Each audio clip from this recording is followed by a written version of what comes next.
Os insetos são o grupo mais biodiverso do planeta e apresentam ciclos igualmente diversos de reprodução. Podem, por exemplo, ser parasitas ou parasitoides.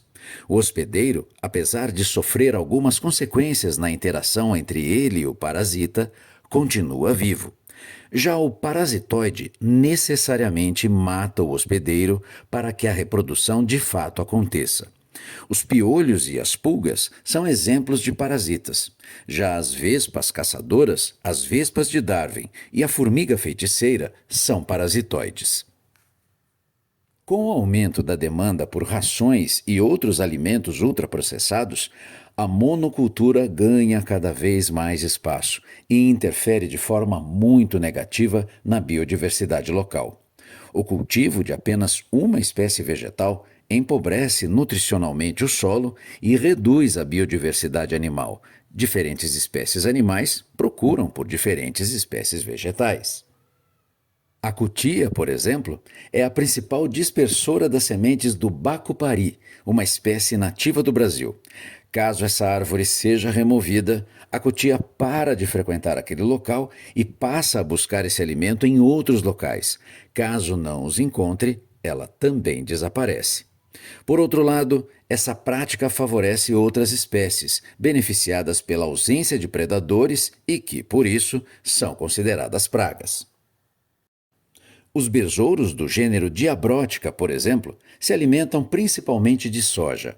A abundância dessa espécie vegetal cria um ambiente ideal para a reprodução dessa praga. E como controlar as pragas? Os agrotóxicos são, tradicionalmente, os principais recursos utilizados. No entanto, como o próprio nome revela, eles geram inúmeros impactos negativos. Acidificam o solo e afetam a diversidade dos polinizadores, pois não atingem apenas a espécie de interesse.